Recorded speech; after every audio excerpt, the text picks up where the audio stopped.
This is part 4 for my experience with religious hate crimes. So the moral of the story is know your rights, know your laws, guard yourselves with the facts. Because if you don't, people will take advantage of you and people will get away with hurting you again and again and again. We need to be our own best advocates. And that's the truth. So when my scriptures were ripped in half, my holy religious scriptures were ripped in half by my father when I was 13, that was a hate crime. And then what he did to blame shift and get me into trouble was very wrong and traumatized me forever.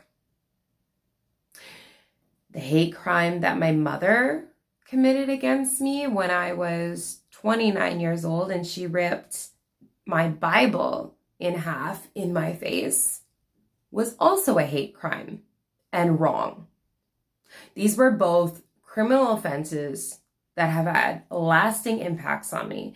And then her response that followed to also blame shift and then have me committed for my spiritual beliefs was also very wrong.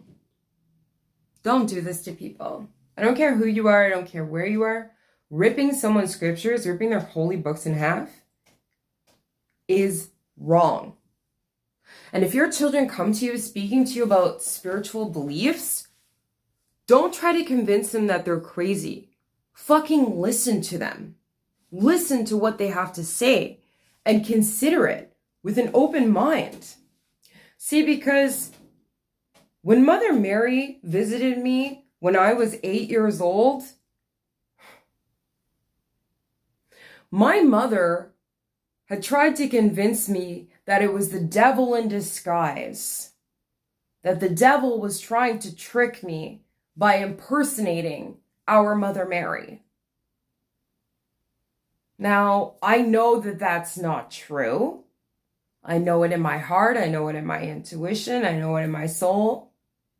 But there was still a shadow of doubt that hung over my head about not being good enough and about, Satan and everything else. Don't do that to your kids. Don't do that to your kids. That's just so fucking wrong. She took a beautiful spiritual experience I had as a child and turned to evil.